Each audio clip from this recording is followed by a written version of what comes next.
माननीय संसद सदस्यों, संसद की इस बैठक को संबोधित करते हुए मुझे हार्दिक प्रसन्नता हो रही है। अभी 2 माह पहले हमने संविधान को अपनाने की 75वीं वर्षगांठ मनाए हैं और कुछ दिन पहले ही भारतीय गणतंत्र ने 75 वर्षों की यात्रा भी पूरी की है।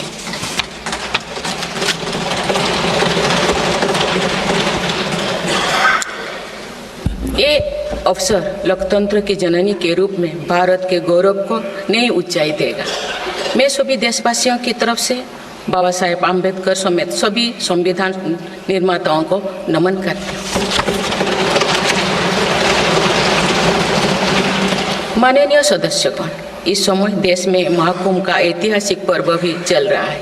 महाकुंभ भारत की सांस्कृतिक परंपरा का, भारत की सामाजिक चेतना का पर्व है। देश और दुनिया से आए करोड़ों श्रद्धालु प्रयागराज में पूर्ण स्नान कर चुके हैं। मैं मोनो अमावस्या के दिन हुई हादसे पर अपना दुख व्यक्त करती हूँ। घायलों के शीघ्र स्वस्थ होने की कामना करती हूँ।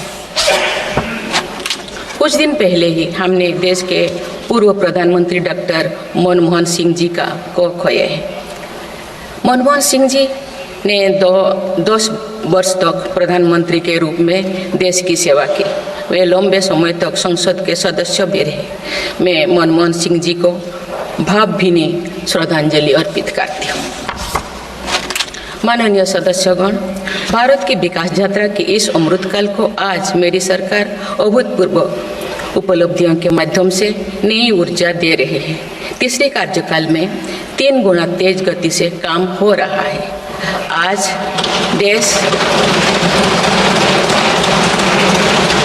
देश बड़े निर्णयों और नीतियों को असाधारण गति से लागू होते देख रहा है और इन निर्णयों में देश की गरीब, मध्यम वर्ग, युवा, महिलाओं, किसानों को सर्वोच्च प्राथमिकता मिली।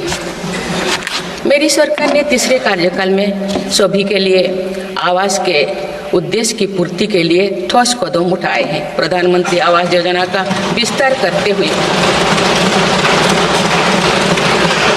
3 करोड़ अतिरिक्त परिवारों को नए घर देने का निर्णय लिया गया है।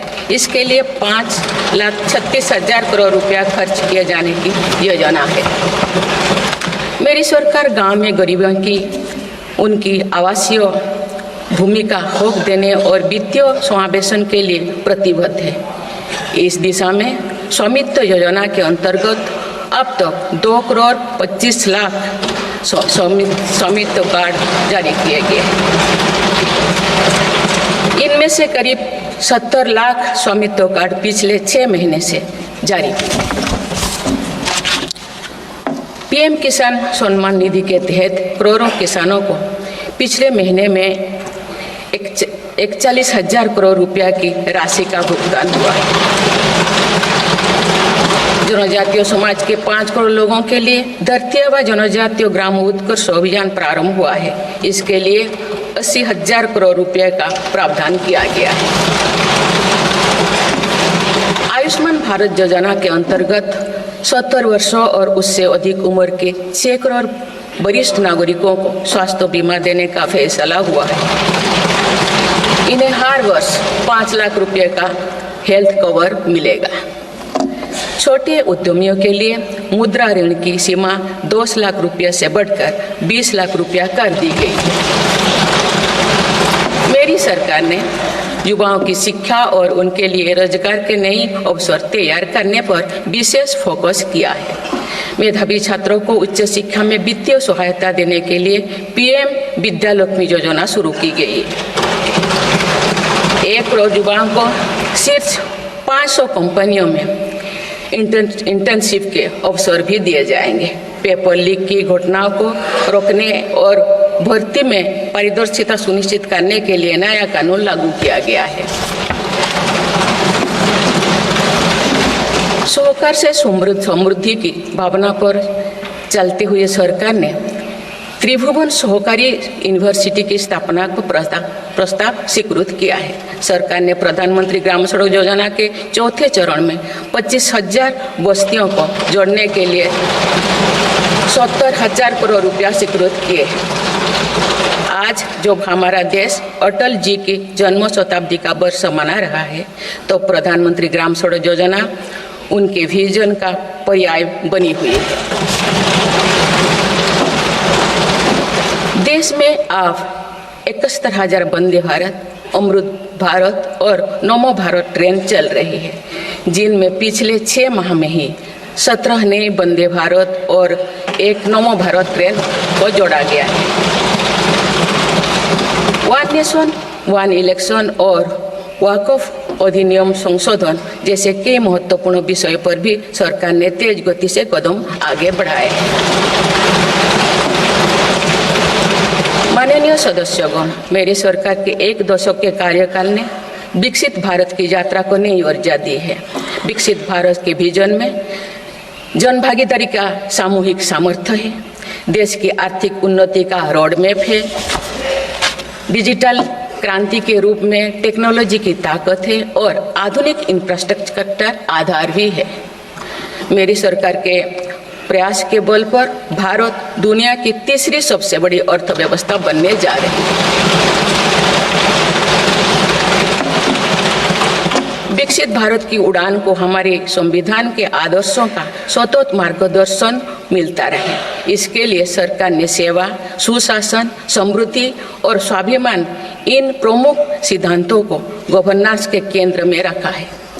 सरकार रिफॉर्म, परफॉर्म और ट्रांसफॉर्म के अपने संकल्पों को तेज गति से आगे बढ़ा रही है।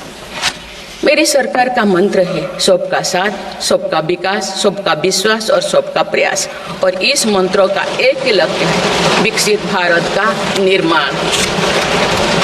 माननीय सदस्यगण, जब देश के विकास का लाभ अंतिम पायदान पर खड़े व्यक्ति को भी मिलने लगता है, तो भी विकास सार्थक होता है।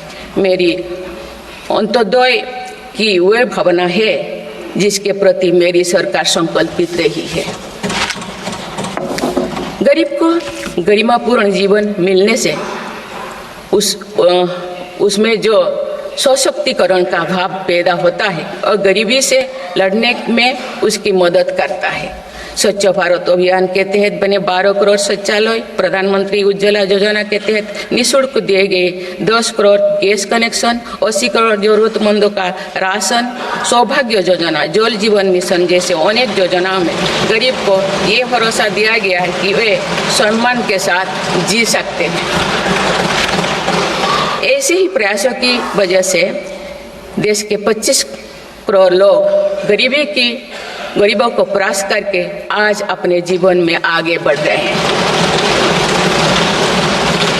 इन्होंने न्यू मिडिल क्लास का एक ऐसा समूह तैयार किया है जो भारत की ग्रोथ को नई ऊर्जा से भर रहा है। माननीय सदस्यगण, भारत जैसे देश की आर्थिक उन्नति मध्यम वर्ग, मिडिल क्लास की आकांक्षाओं और उनकी पूर्ति से परिभाषित होती है। मध्यम वर्ग जितने बड़े सपने देखेगा, देश उतने ही ऊंचा उड़ान भरेगा। मेरे सरकार ने मुक्त स्वर से मध्यम वर्ग के योगदान को न केवल स्वीकारा है, बल्कि हर मौके पर उसे सराहा भी है।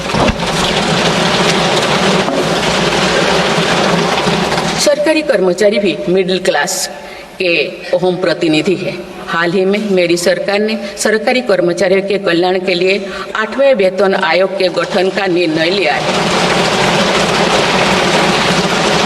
ये निर्णय आने वाले वर्षों में सरकारी कर्मचारियों के वेतन में बड़ी वृद्धि का आधार बनेगा। केंद्र सरकार के लाखों कर्मचारियों का यूनिफाइड पेंशन स्कीम के तहत 50% सुनिश्चित पेंशन देने का निर्णय भी लिया गया है, जिसका व्यापक स्वागत हुआ है। मध्यम वर्ग का अपने घर का सपना पूरा करने के लिए भी मेरी सरकार प्रतिबद्ध है। रेरा जैसे कानून बनाकर मध्यम वर्ग के सपने को सुरक्षा दी गई है। घर के लिए लोन पर सब्सिडी दी जा रही है। उड़ान योजना ने लगभग 1.5 करोड़ लोगों का हवाई जहाज में उड़ने का सपना पूरा किया गया है। जन औषधि केंद्रों में 80% रियायती दरों पर मिल रही दवाओं से देशवासियों की 30,000 करोड़ रुपया से ज़्यादा बचे हैं। हर विषय की पढ़ाई के लिए सीटों की संख्या में भी कई गुना बढ़ोतरी का बहुत लाभ मध्यम वर्ग को मिला है। राष्ट्र निर्माण में करदाता के योगदान को मेरी सरकार ने सम्मान देते हुए टैक्स से जुड़े मसलों को आसान किया है। टैक्स विवादों को कम करने के लिए फेसलेस मूल्यांकन की शुरुआत कर पारदर्शिता बढ़ाई गई है। आप देश में 75 वर्ष से अधिक उम्र के वरिष्ठ नागरिकों को जिन्हें सिर्फ पेंशन मिलती है, आयकर रिटर्न दाखिल करने के संबंध में स्वयं निर्णय लेने का अधिकार दिया गया है। माननीय सदस्यगण, मेरी सरकार महिलाओं के नेतृत्व में देश को सशक्त बनाने में यानी ह्यूमन लेड डेवलपमेंट में विश्वास करती है। नारी शक्ति बंधन अधिनियम के द्वारा लोकसभा और विधानसभा में महिलाओं के लिए आरक्षण इस दिशा में एक महत्वपूर्ण कदम है। राष्ट्रीय ग्रामीण आजीविका मिशन के तहत 91 लाख से अधिक स्वयं सहायता समूहों को सशक्त किया जा रहा है। देश की 2 करोड़ से भी अधिक महिलाओं को इसके साथ जोड़ा गया है। इन्हें कुल 9 लाख करोड़ रुपये से अधिक की राशि बैंक लिंकेज के माध्यम से वितरित की जा रही है। मेरी सरकार का लक्ष्य देश में 3 करोड़ लखपति दीदी बनाने का है। आज 1 करोड़ 15 लाख से भी अधिक लखपति दीदी एक गरिमामयी जीवन जी रहे हैं। इनमें से लगभग 50 लाख लखपति दीदी बीते 6 महीने में बनी हैं। ये महिलाएं एक उद्यमी के रूप में अपने परिवार के आय में योगदान दे रहे हैं। इंश्योरेंस फॉर ऑल की भावना के साथ कुछ महीने पूर्व ही बीमा सखी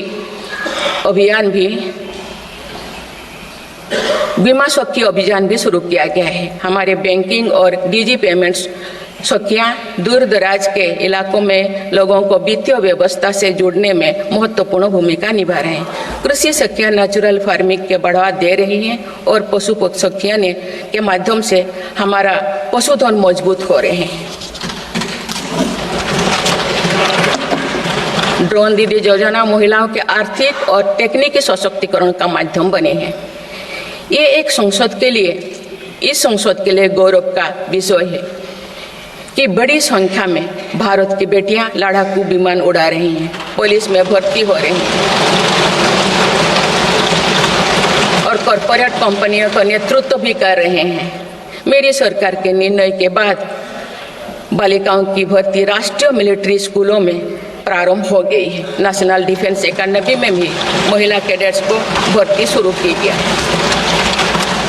हमारी बेटियां आज ओलंपिक में मेडल लाकर देश को भी गौरवान्वित कर रही हैं। मैं भारत की संसद के माध्यम से देश की नारी शक्ति को विशेष बधाई देती हूँ।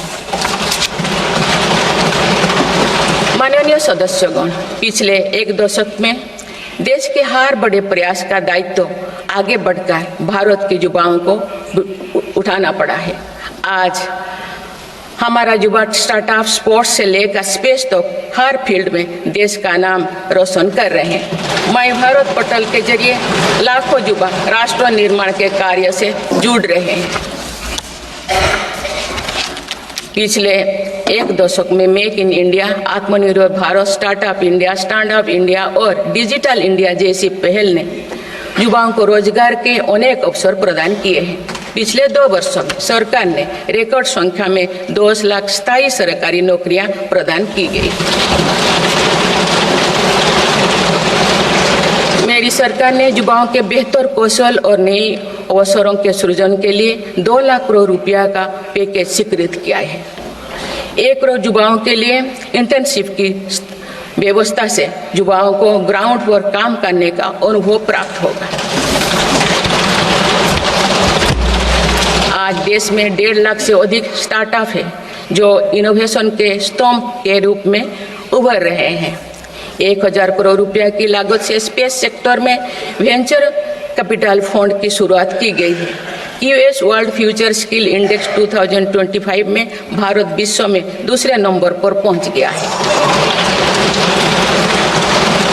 यानी नई फ्यूचर ऑफ वर्क श्रेणी में एआई और डिजिटल टेक्नोलॉजी अपनाने में भारत दुनिया को रास्ता दिखा रहा है।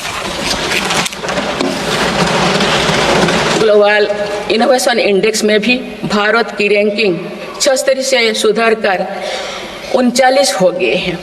माननीय सदस्यगण, मेरी सरकार राष्ट्रीय शिक्षा नीति के माध्यम से विद्यार्थियों के लिए आधुनिक शिक्षा व्यवस्था तैयार कर रही है। कोई भी शिक्षा से वंचित ना रहे, इसीलिए मातृभाषा में शिक्षा के अवसर दिए जा रहे हैं।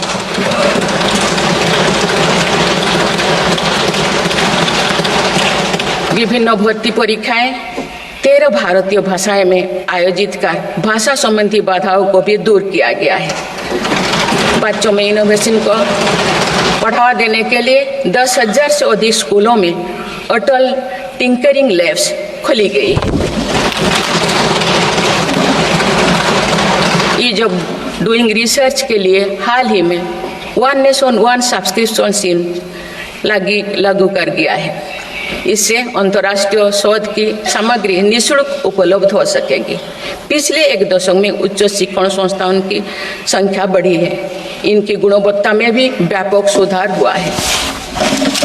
यूएस विश्व यूनिवर्सिटी एशिया रैंकिंग में हमारे 163 विश्वविद्यालय शामिल हुई है।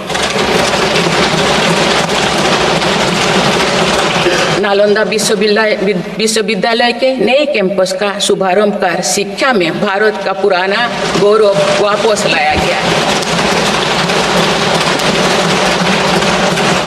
वो दिन भी दूर नहीं जो भारत में निर्मित गगनयान में एक भारतीय नागरिक अंतरिक्ष में जाएगा। कुछ दिन पहले स्पेस डॉकिंग में सफलता ने भारत के अपने स्पेस स्टेशन का मार्ग और आसान कर दिया गया। कुछ दिन पहले इसरो ने अपना 100वां लॉन्च करते हुए सैटेलाइट के सफलतापूर्वक स्थापित किए। मैं इस उपलब्धि के लिए भी इसरो को और सभी देशवासियों को बधाई देती हूँ। माननीय सदस्यगण, मेरी सरकार ने देश में विश्व स्तरीय स्पोर्ट्स वातावरण बनाने की दिशा में खेलो India scheme, target Olympic podium scheme यानी स्टॉप्स राष्ट्रीय स्पोर्ट्स यूनिवर्सिटी स्थापित करके देश को आगे कदम बढ़ाए हैं। दिव्यांग के लिए ग्वालियर में विशेष खेल केंद्र खोला गया है। भारत की टीमों में चाहे ओलंपिक हो या फिर पैरालंपिक, हर जगह बेहतरीन प्रदर्शन किया गया है। हाल ही में विश्व शतरंज चैंपियनशिप में भी भारत ने अपना परचम लहराया है। फिट इंडिया मूवमेंट चलाकर हम सशक्त युवा शक्ति का निर्माण कर रहे हैं।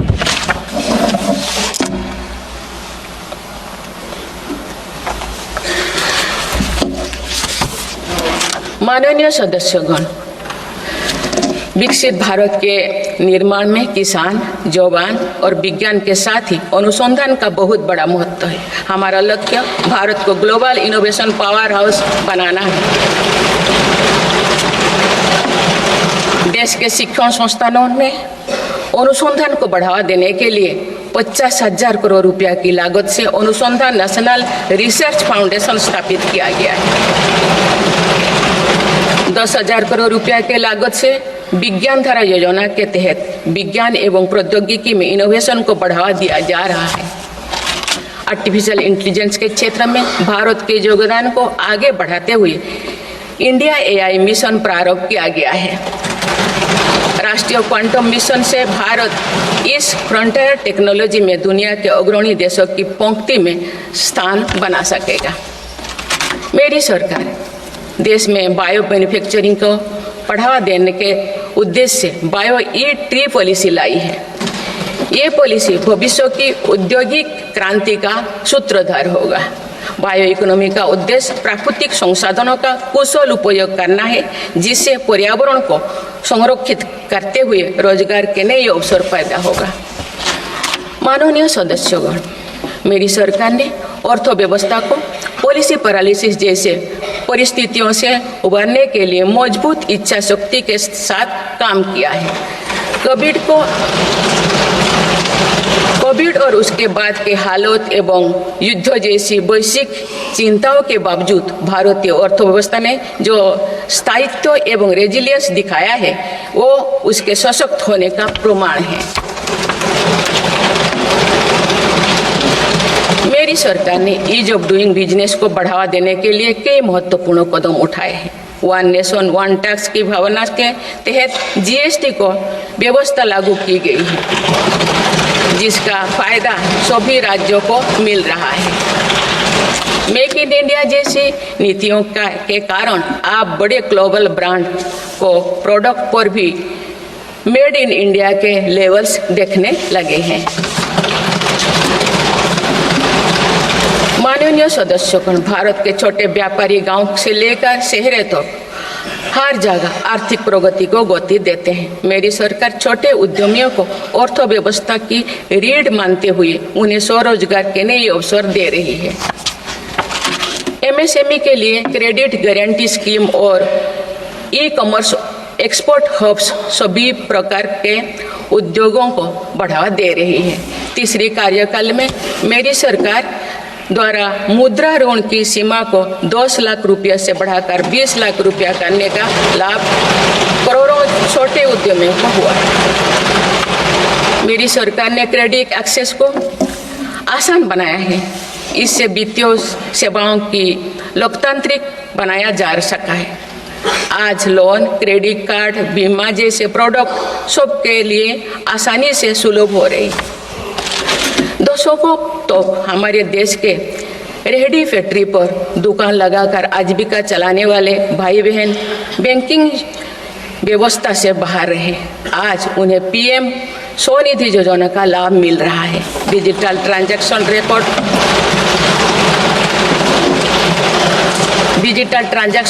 रिकॉर्ड के आधार पर उनको बिजनेस बढ़ाने के लिए और लोन मिलता है। ओएनडीसी की व्यवस्था ने डिजिटल कॉमर्स यानी ऑनलाइन शॉपिंग की व्यवस्था को समावेशी बनाया है। आज देश में छोटे बिजनेस को भी आगे बढ़ाने का समान अवसर मिल रहा है। माननीय सदस्यगण, मेरी सरकार ने 10 वर्षों में प्रगति के जो नए अध्याय लिखे हैं उनमें से एक स्वर्णिम सोपान भारत को डिजिटल क्रांति का भी है। आज भारत टेक्नोलॉजी के फील्ड में एक प्रमुख ग्लोबल प्लेयर के रूप में अपनी उपस्थिति दर्ज करवा रहा है। दुनिया के बड़े देशों के साथ ही भारत में 5G सर्विसेज की शुरुआत इसका एक बड़ा उदाहरण है। भारत की यूपीआई टेक्नोलॉजी की सफलता से दुनिया के कई विकसित देश भी प्रभावित हैं। आज 50% से ज़्यादा real time digital transaction Bharat में हो रहा है। मेरी सरकार ने डिजिटल टेक्नोलॉजी को सामाजिक न्याय और समानता के एक टूल के तौर पर इस्तेमाल किया है। डिजिटल पेमेंट कुछ लोगों या कुछ वर्गों तक सीमित नहीं है। भारत में छोटे से छोटा दुकानदार भी इस सुविधा का लाभ उठा रहे हैं। गांव में भी बैंकिंग सेवाएं और यूपीआई जैसे वर्ल्ड क्लास टेक्नोलॉजी उपलब्ध है। भारत में पिछले 10 साल में बने 5 लाख से ज़्यादा कॉमन सर्विस सेंटर्स सरकार की दर्जनों सुविधाएं ऑनलाइन उपलब्ध कराई जा रही हैं। मेरी सरकार ने लोगों के जीवन पर सरकार का प्रभाव कम करने के लिए ई गवर्नेंस को महत्व दिया है। डिजी लॉकर्स की व्यवस्था ने लोगों को कभी भी कहीं भी अपने महत्वपूर्ण डॉक्यूमेंट्स पाने और दिखाने की सुविधा दी गई। तेजी से डिजिटाइज होते हमारे समाज में आज राष्ट्रीय सुरक्षा से जुड़ा एक और महत्वपूर्ण विषय साइबर सिक्योरिटी है। डिजिटल फ्रॉड, साइबर क्राइम और डीप फेक जैसे टेक्नोलॉजी सामाजिक, आर्थिक और राष्ट्रीय सुरक्षा के लिए चुनौती भी बनी है। इन साइबर क्राइम को नियंत्रित करने के लिए कई कदम उठाए गए हैं। साइबर सुरक्षा के क्षेत्र में भी युवाओं के लिए रोजगार की संभावनाएं हैं। मेरी सरकार साइबर सिक्योरिटी में दक्षता सुनिश्चित करने दिशा में निरंतर कार्यरत है।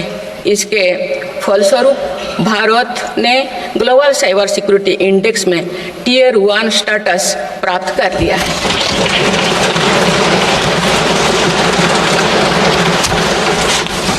माननीय सदस्यगण, किसी भी देश का आधुनिक इंफ्रास्ट्रक्चर ने केवल उसके नागरिकों को एक बेहतर जीवन एवं देश को नई पहचान देता है, बल्कि देश को एक नया आत्मविश्वास भी देता है।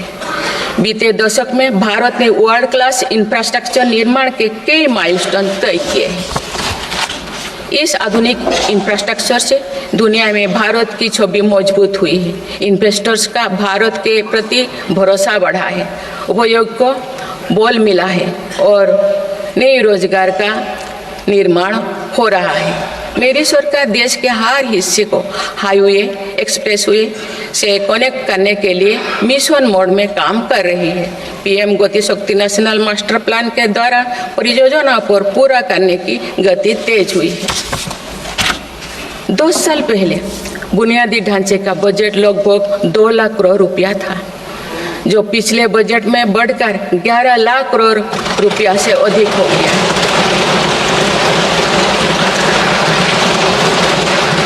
पिछले 1 दशक के काम को आगे ले जाते हुए पिछले 6 महीने में मेरी सरकार ने भविष्य के इंफ्रास्ट्रक्चर में रिकॉर्ड निवेश किया है।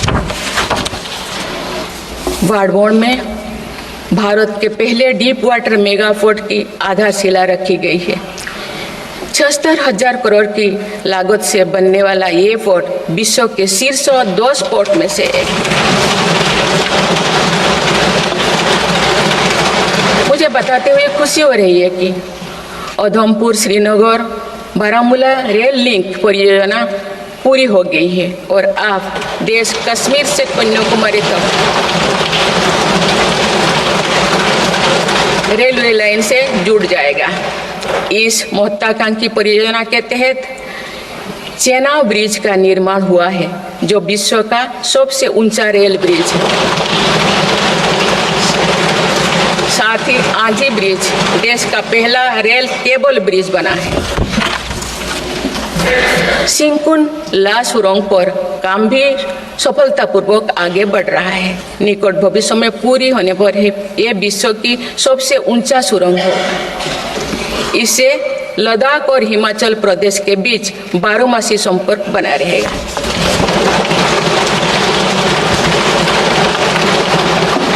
भारत का एविएशन सेक्टर तेजी से विकास कर रहा है। देश की एयरलाइन कंपनियों ने 1700 से अधिक नए विमानों के ऑर्डर दिए हैं। इतनी बड़ी संख्या में आने वाले विमानों के परिचालन के लिए हम एयरपोर्ट्स का विस्तार कर रहे हैं। पिछले 1 दशक में देश के एयरपोर्ट्स की संख्या 2 गुनी हो गई।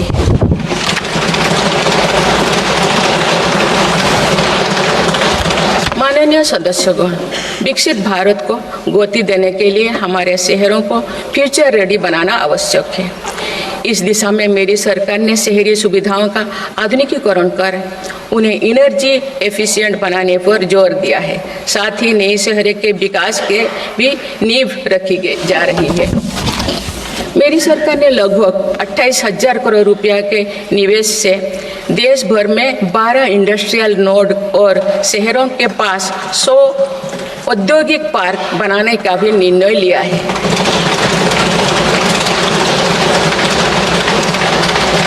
शहरी यातायात को सुगम बनाने के कार्य लगातार जारी है। दिल्ली, पुणे, ठाणे और बेंगलुरु में मेट्रो प्रोजेक्ट्स और अहमदाबाद भुज रूट पर शुरू हुई नमो भारत रैपिड रेल सर्विसेज विकसित भारत के शहरों का स्वरूप है।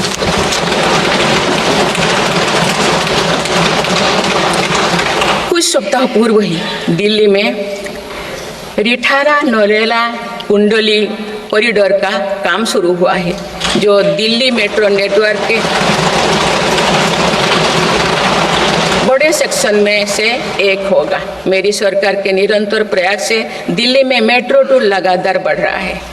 2014 में दिल्ली एनसीआर में मेट्रो का कुल नेटवर्क 200 किलोमीटर से भी कम था। अब ये बढ़कर दुगुना से भी ज़्यादा हो गया।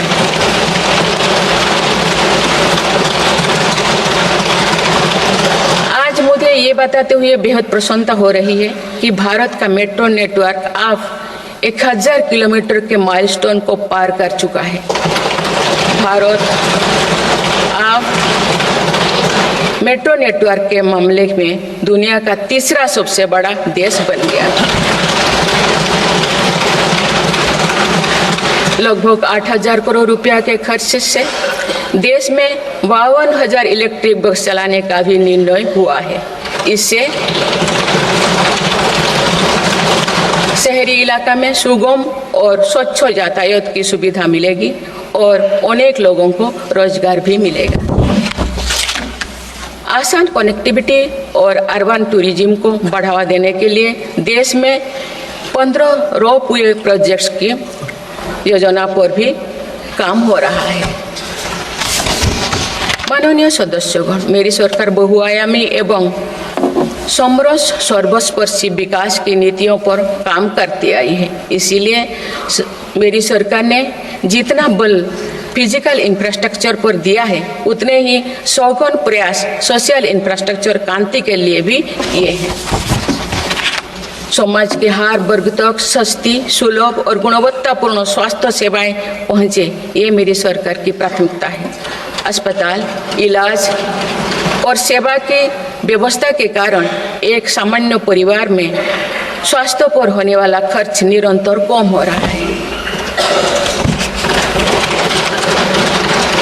देश में नागरिकों तक बेहतर स्वास्थ्य सेवाएं पहुंचाने के लिए 1,75,000 आयुष्मान आरोग्य मंदिर बने हैं।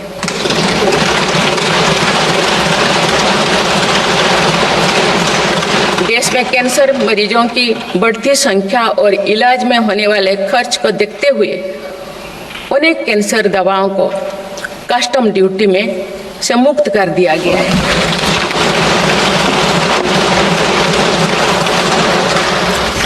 सर्वाइकल कैंसर के लिए अब तक लगभग 9 करोड़ महिलाओं की स्क्रीनिंग की जा चुकी है। मेरी सरकार के प्रयास से दिमागी बुखार से लड़ने में देश को काफ़ी सफलता मिली है। इससे होने वाले मृत्यु दर अब घटकर 6% रह गए। राष्ट्रीय टीबी उन्मूलन कार्यक्रम के अंतर्गत टीबी के मरीजों की संख्या भी घटी है। मेरी सभी देशवासियों और माननीय सांसदों से आग्रह है कि हम सब मिलकर टीबी मुक्त भारत के अभियान को सफल बनाने में अपना योगदान दें। भारत में मातृ मृत्यु दर और शिशु मृत्यु दर में भी व्यापक सुधार हुआ है। गर्भवती महिलाओं और बच्चों के टीकाकरण कार्यक्रम की सही ट्रैकिंग रखने के लिए यूइन पोर्टल लॉन्च किया गया है। इस पोर्टल पर अब तक लगभग 30 करोड़ वैक्सीन खुराक दर्ज हो चुका है। टेलीमेडिसिन के माध्यम से 30 करोड़ से अधिक ई टेली कंसल्टेशन से नागरिकों को स्वास्थ्य लाभ मिला है। सरकार अगले 5 सालों में देश के मेडिकल कॉलेजों में 75,000 नई सीटों के सृजन के लिए भी काम कर रही है। सरकार हेल्थ इंफ्रास्ट्रक्चर और मेडिकल इक्विपमेंट मैन्युफैक्चरिंग को बढ़ावा दे रही है। देश में नई बल्क ड्रग और मेडिकल डिवाइसेस के पार्क भी बनाया जा रहा है। हमने रोजगार के अनेक नए अवसर उपलब्ध हो रहा है। माननीय सदस्यगण, भारत में आधुनिक और आत्मनिर्भर कृषि व्यवस्था हमारा लक्ष्य है। मेरी सरकार किसानों को फसलों का उचित दाम दिलाने और उनकी आय बढ़ाने के लिए समर्पित भाव से काम कर रही है।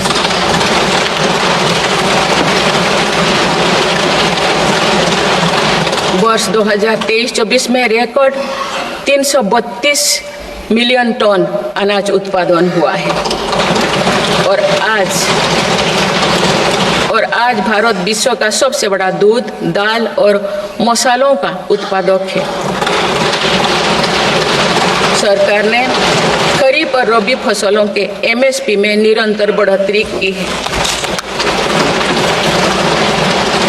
पिछले 10 दशक में धान, गेहूं, दलहन, तिलहन और मोटे अनाज की खरीद पर 3 गुना ज्यादा राशि खर्च की गई है। पिछले 6 महीने में फसलों की जलवायु अनुकूल, बायो फोर्टिफाइड और अच्छी उपज देने वाले 109 उन्नत प्रजातियां किसानों को सौंपी गई है। देश में कृषि इंफ्रास्ट्रक्चर को सुदृढ़ करने के लिए सरकार ने कृषि इंफ्रास्ट्रक्चर फंड योजना के दायरे का विस्तार किया है। इससे ग्रामीण क्षेत्रों में रोजगार को और बढ़ावा मिलेगा। देश में तिलहन उत्पादन को बढ़ावा देने और खाद्य तेलों में आत्मनिर्भरता प्राप्त करने के उद्देश्य से national mission on oil seeds को स्वीकृति दी गई है। प्राकृतिक खेती को बढ़ावा देने के लिए भी राष्ट्रीय मिशन चलाया जा रहा है। इस वर्ष की शुरुआत में ही किसानों को सस्ती दरों में डीएपी की उपलब्धता सुनिश्चित करने के लिए विशेष पैकेज की अवधि की बढ़ाया गया है। मत्स्य पालन को बढ़ावा देने के लिए 11 एकीकृत एक्वा पार्क की स्थापना की गई है। माननीय सदस्यगण, कुछ सप्ताह पूर्व ही भारत मौसम विज्ञान विभाग के 150 साल पूरी हुई है। वेदर रेडी और क्लाइमेट स्मार्ट भारत के लिए मेरी सरकार ने 2000 करोड़ रुपए की लागत से मिशन मौसम प्रारंभ किया है, जिसका लाभ हमारे किसानों को भी मिलेगा। बाबा साहेब अम्बेडकर के विजन पर चलते हुए देश के सूखाग्रस्त इलाकों में सिंचाई और पीने के पानी उपलब्ध कराने के लिए मेरी सरकार ने 2 ऐतिहासिक रिवर इंटरलिंकिंग परियोजनाओं पर काम आगे बढ़ाया है। 40,000 करोड़ रुपये से अधिक लागत की किन बेतवा लिंक परियोजना में मध्य प्रदेश और उत्तर प्रदेश के लाखों ग्रामीणों भाई बहन का लाभ मिलेगा। संशोधित पार्वती कालीमेघी चंबल लिंक परियोजना में राजस्थान और मध्य प्रदेश में सिंचाई और पीने के पानी की आवश्यकता की पूर्ति। पोलावरम सिंचाई परियोजना को पूरा करने के लिए 12,000 करोड़ रुपया की अतिरिक्त राशि भी स्वीकृत की गई है। माननीय सदस्यगण, हमारे 8 लाख सहकारी संस्थाएं एवं उनके 19 करोड़ हितधारक सदस्य ग्रामीण भारत के करीब 90% क्षेत्र का प्रतिनिधित्व करते हैं। बीते वर्षों में शहरी क्षेत्रों में भी सहकारी संस्थाओं का विस्तार हुआ है। सहकारी सेक्टर के आर्थिक सशक्तिकरण के लिए उठाए गए विभिन्न कदमों के फलस्वरूप रोजगार के अनेक अवसर सृजित हो गए हैं। वर्ष 2025 को अंतर्राष्ट्रीय सहकारिता वर्ष के रूप में मनाया जा रहा है, जिसमें भारत अपना महत्वपूर्ण योगदान देगा।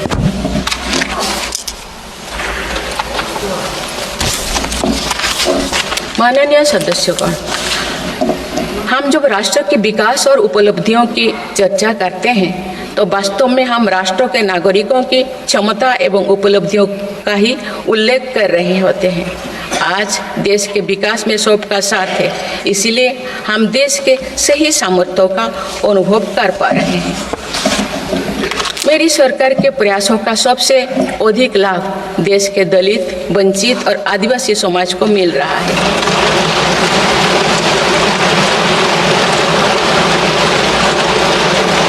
आज़ादी के दशकों बाद भी हमारे जिस जनजातीय एवं आदिवासी समाज की उपेक्षा होती रही, मेरी सरकार ने उसके कल्याण को पहली प्राथमिकता दी है।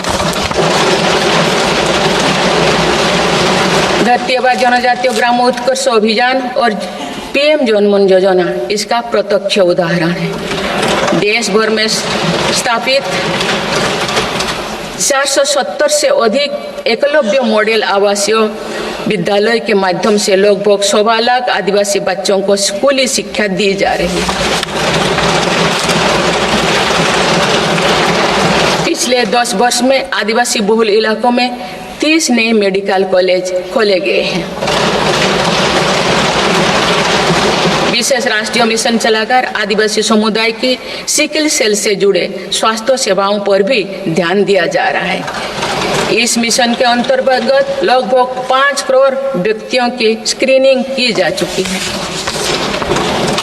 जनजातीय विरासत को सहेजने के लिए भी मेरी सरकार ने अनेक कदम उठाए हैं। इस वर्ष भगवान बिरसा मुंडा की 150वीं जयंती का पर्व पूरे देश में जनजातीय गौरव वर्ष के रूप में मनाया जा रहा है।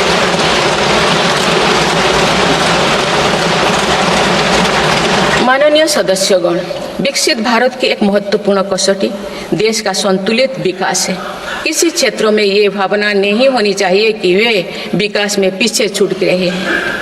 मेरी सरकार ने नॉर्थ ईस्ट के लोगों की इन्हीं भावनाओं को समझा, उनके दिल से दूरियों का भाव समाप्त किया।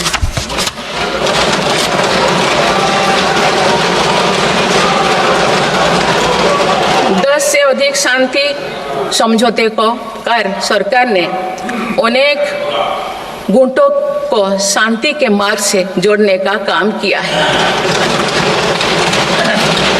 पूरा देश नॉर्थ ईस्ट के 8 राज्यों की संभावनाओं को देख सके, इस दिशा में पहले अष्टलक्ष्मी महोत्सव का आयोजन किया गया है।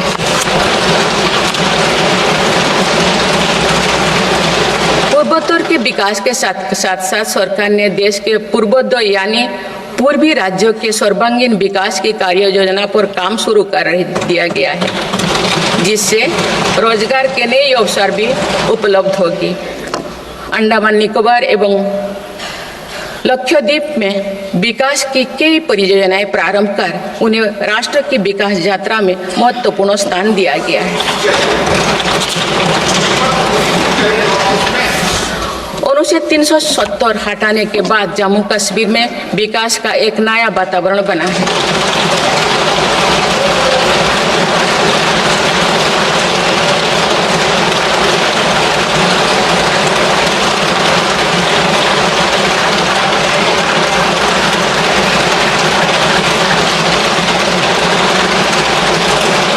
जम्मू कश्मीर में लोकसभा चुनाव एवं विधानसभा चुनाव अत्यंत शांतिपूर्ण माहौल में संपन्न हुए।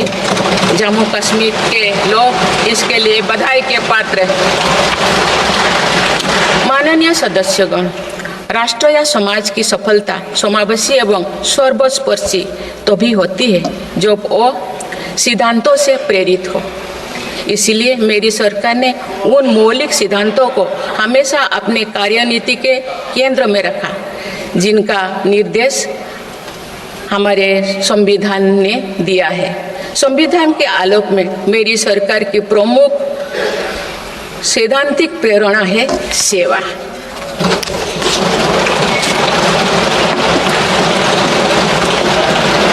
मेरी सरकार मानती है कि 140 करोड़ देशवासियों की सेवा ही सरकार का प्रमुख कर्तव्य है। इस दिशा में सरकार पूरी संवेदनशीलता से काम कर रही है। समाज के पिछड़े वर्ग और सफाई कर्मचारियों को आसान लोन मुहैया कराने के लिए पीएम सूरज योजना का विस्तार किया गया है। सरकारी योजनाओं का लाभ दिव्यांगजनों तक पहुंचाने के लिए 1 करोड़ से अधिक दिव्यांग पहचान पत्र जारी किए गए हैं। स्वच्छता सैनिकों के लिए चलाई जा रही नमस्ते योजना का विस्तार कर अब स्वच्छता का बीड़ा उठाने वाले भाई बहनों को भी इसमें शामिल किया गया है। विकसित भारत की यात्रा में कोई भी छूटने ना पाए, इस ध्येय के अनुरूप मेरी सरकार सैचुरेशन अप्रोच के साथ काम कर रही है। माननीय सदस्यगण, बीता दशक भारत की सांस्कृतिक चेतना के पुनः जागरण का दशक रहा है।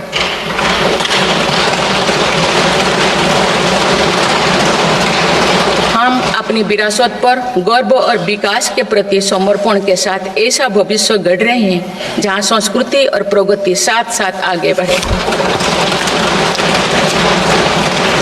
इस वर्ष हम डॉक्टर श्यामा प्रसाद मुखर्जी की 125वीं जयंती मनाए हैं।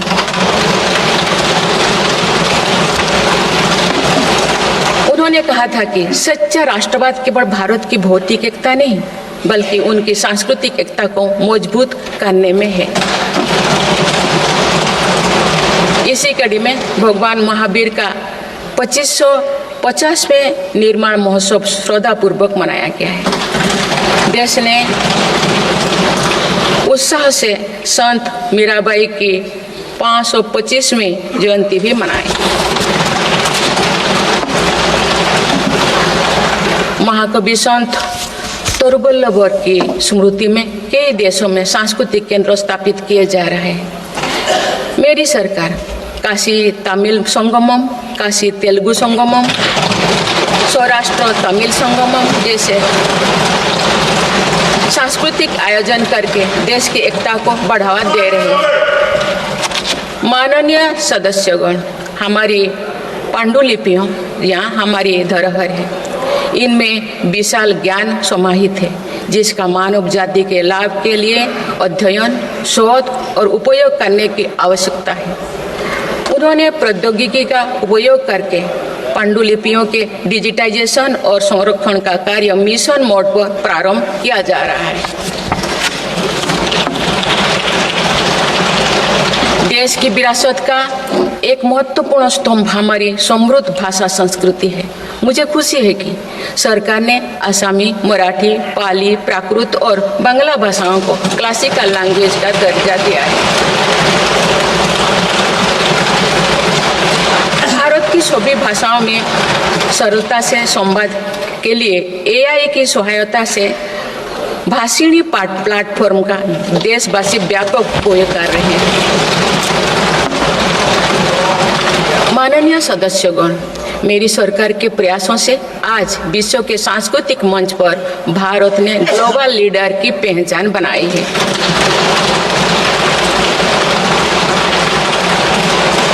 सभी एशियाई बौद्ध देशों को आपस में जोड़ने के लिए मेरी सरकार ने पहली एशियाई बुद्धिस्ट कॉन्फ्रेंस का आयोजन किया।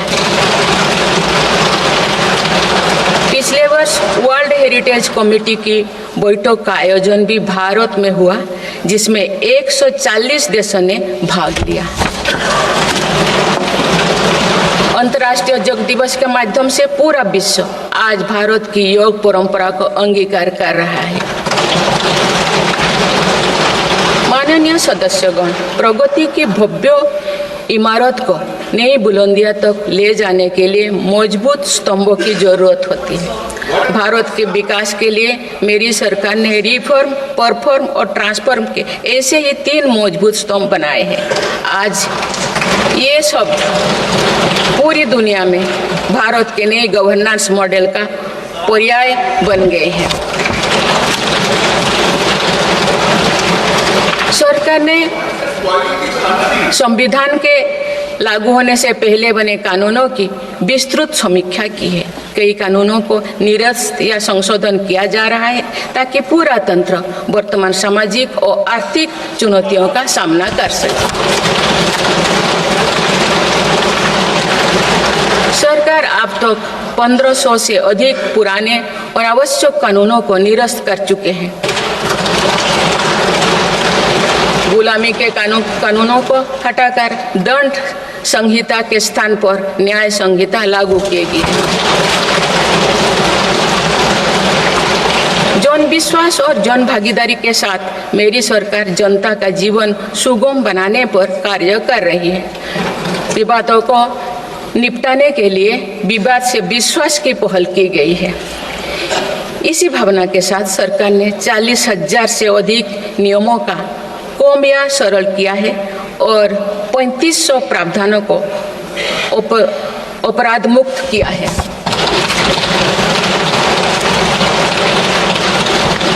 मेरी सरकार ने देश के अत्यंत पिछड़े इलाकों में आकांक्षी जिला कार्यक्रम प्रारंभ कर सुशासन का एक अनूठा प्रयोग किया है।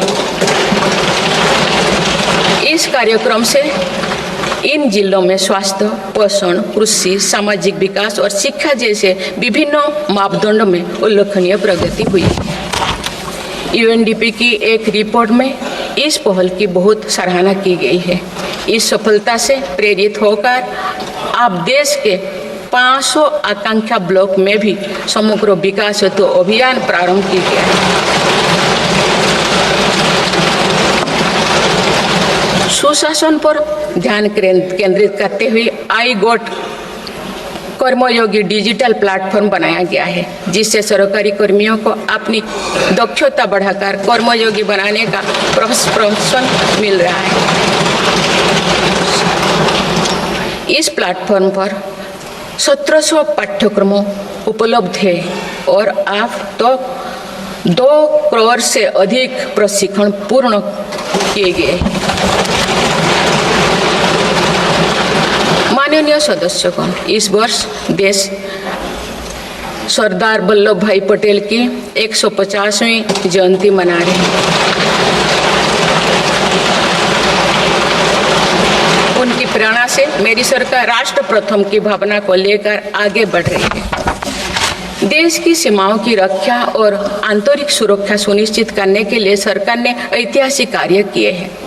विशेषकर रक्षा क्षेत्र में आत्मनिर्भरता में हमें बहुत उत्साहजनक परिणाम मिले हैं। हम मेक इन इंडिया से मेक फॉर द वर्ल्ड की ओर बढ़े हैं। इससे देश में रोजगार के नए अवसर भी बन रहे हैं। कुछ दिन पहले एक ऐतिहासिक पल में देश में बने 2 युद्धपोतों और 1 पनडुब्बी को भारतीय नौसेना में कमीशन किया गया है। देश में डिफेंस इंडस्ट्रियल कॉरिडोर की स्थापना और डिफेंस स्टार्टअप्स को प्रोत्साहन देकर हम आत्मनिर्भरता का और स्वरोजगार को मजबूती दे रहे हैं। सीमाओं की रक्षा के साथ साथ देश के सीमावर्ती क्षेत्र का विकास भी हमारी रणनीति का अहम हिस्सा है। सीमा क्षेत्र की सड़कें और अटल टनल, सेला टनल, सोनमर्ग टनल जैसे आधुनिक इंफ्रास्ट्रक्चर से रक्षा और पर्यटन का बढ़ावा मिला है। सीमा पर स्थित देश के प्रथम गांव में वाइब्रेंट विलेज कार्यक्रम प्रारंभ किया गया है। वामपंथी उग्रवाद को समाप्त करने के लिए के अंतिम चरण की भी शुरुआत हो चुकी है। सरकार के प्रयासों से वामपंथी उग्रवाद प्रभावित जिलों की संख्या 126 से घटकर अब 38 तक आ गई है। माननीय सदस्यगण, वैश्विक अस्थिरता के वातावरण में भारत आर्थिक, सामाजिक और राजनैतिक स्थिरता का स्तंभ बनकर विश्व के सामने आदर्श प्रस्तुत कर रहा है। चाहे G7 समिट हो या क्वाड, ब्रिक्स, एससीओ हो या G20, भारत के सामर्थ्य, नीति और नियत पर पूरे विश्व ने भरोसा जताया है।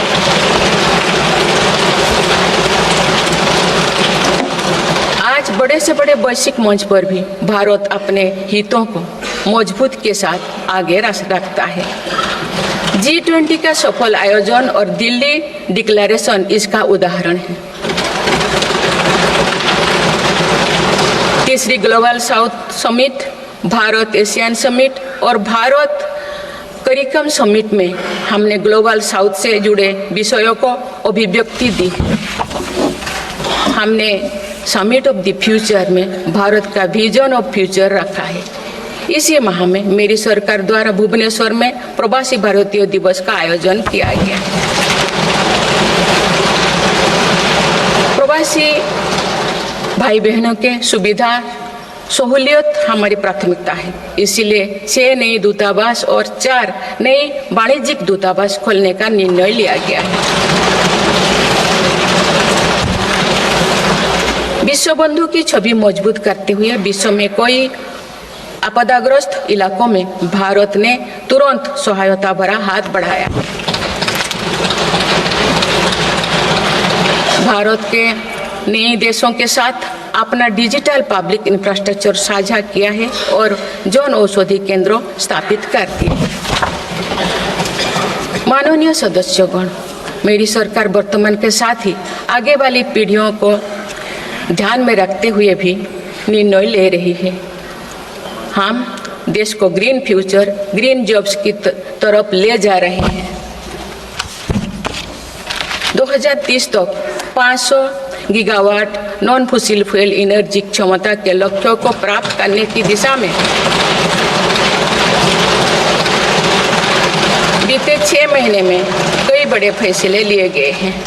पीएम सूर्यघर मुफ्त बिजली योजना के अंतर्गत 75,000 करोड़ रुपया की लागत से रूफटॉप सोलर सिस्टम स्थापित किए जा रहे हैं। अभी तक 7.5 लाख घरों में रूफटॉप सोलर की स्थापना की जा चुकी है। इससे रोजगार के अवसर भी बढ़ी है। राष्ट्रीय ग्रीन हाइड्रोजन मिशन के तहत 8 लाख करोड़ रुपए के निवेश और 6 लाख से अधिक रोजगार का सृजन होगा। हम परमाणु ऊर्जा का विस्तार करने पर भी तेजी से काम कर रहे हैं। मेरी सरकार वाहन स्क्रैपिंग पॉलिसी लाई है ताकि पुराने वाहनों का वैज्ञानिक तकनीकी से निपटारा हो और इससे भी रोजगार के नए अवसर सृजित हो। इसी क्रम में विश्व पर्यावरण दिवस 2024 पर एक पेड़ मां के नाम अभियान प्रारंभ किया गया।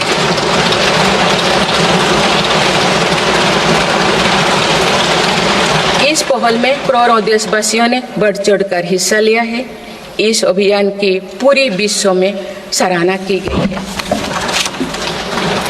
माननीय सदस्यगण, हमारे भारत 140 करोड़ आबादी वाला देश है।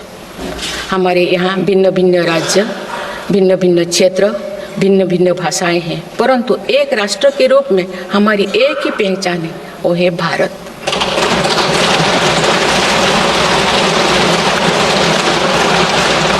हमारा एक ही संकल्प है, एक ही लक्ष्य है, विकसित भारत।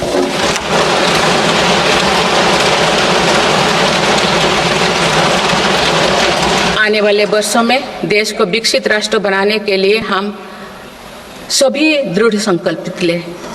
इस संकल्प में देश के शहीदों की प्रेरणाएं हैं, पूज्य बापू के मानवीय आदर्श है और सरदार पटेल जी जैसे माँ भारती की संतानों द्वारा हमें दिलाई गई एकता की शपथ है।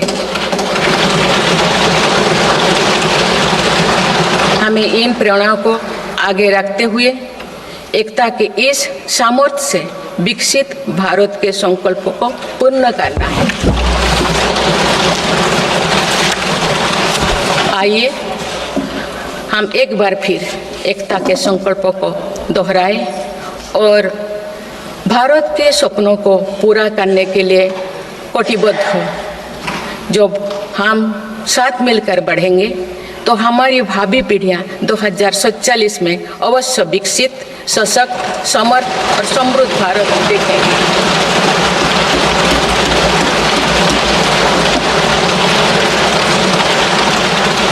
आप सभी को बहुत बहुत शुभकामनाएं। धन्यवाद। जय हिंद, जय भारत।